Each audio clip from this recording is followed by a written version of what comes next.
To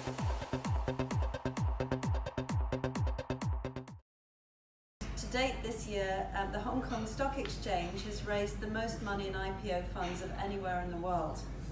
And in Hong Kong, as elsewhere, cryptocurrencies and blockchain are increasingly popular and being used in all aspects of the economy.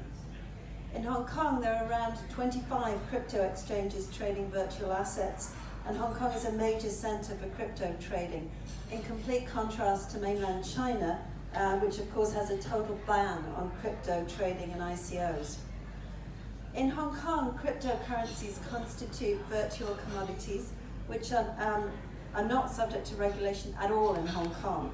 This is because the Hong Kong Monetary Authority doesn't regard Bitcoin and probably other similar cryptocurrencies as currency, nor does the Securities and Futures Commission regard them as securities or futures, and therefore they're largely outside the regulatory net.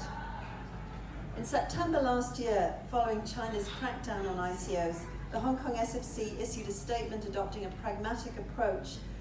That means rather than ban ICOs outright, the SFC would determine their regulatory status on a case-by-case basis depending on their characteristics.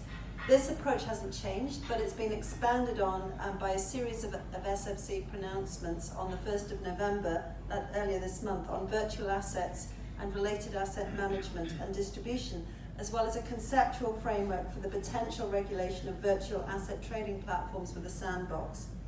The SFC is therefore seeking to regulate some aspects of virtual trading, but this is yet to take effect and the impact isn't yet clear. I'll talk about more on this later.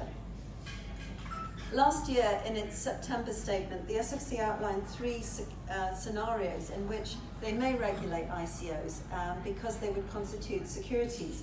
That was where they would represent equity or ownership interests, so that, for example, token holders are given rights to receive dividends.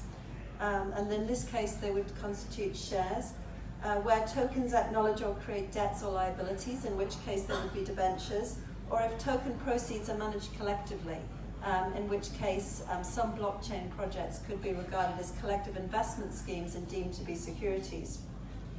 The essential features of a collective investment scheme in Hong Kong under a statutory definition are that it's an arrangement in respect of property, which is broadly defined. Participants don't have day-to-day control. The property is managed as a whole, and the purpose of the arrangement is to provide participants with profits, incomes, or returns. There haven't been any court decisions on what this means in Hong Kong, and so whether or not any particular ICO falls within this definition will depend on the facts and circumstances, and ultimately, were it to go to court, the decision of a court.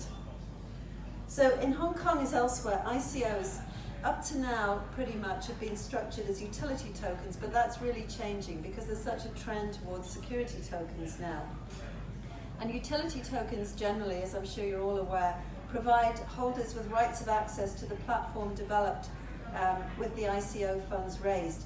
And a further statement by the SFC this year suggested that utility tokens are outside the scope of the Hong Kong securities legislation.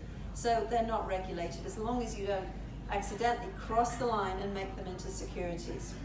The SFC also said in that announcement that they've written to 7 ICO issuers and 7 crypto exchanges operating in Hong Kong about their activities. The ICO issuers either confirmed that their tokens didn't constitute securities or ceased offering tokens in Hong Kong. And crypto exchanges similarly either confirmed that they only trade non-security tokens or ceased to sell tokens, which could be securities. In reality, the SFC hasn't done very much from a regulatory standpoint in terms of clamping down, but in March this year, they did issue a press release saying that they'd halted one ICO offering of Black Cell technology. The SFC considered its offering of digital coins to be a collective investment scheme, and the proceeds were to develop a mobile application, and they were to redeem Black Cell's equity shares. Black Cell's ICO was promoted through its website and sold to the public in Hong Kong. But I think what prompted the SFC's action was that actually the Philippine regulators, where Black Cell had originated from, had actually stepped in, and the SFC felt somewhat compelled to do the same. But what they did was that they shut it down in Hong Kong. Black Cell gave an undertaking not to offer to the public and returned the money to investors, and they were not prosecuted. So although crypto trading platforms are not currently subject to licensing requirements, except perhaps as money service operators if they licenses if they accept fiat. In practice, many crypto exchanges are to some extent self-regulating in Hong Kong. They implement AML and CTF checks and other best practices.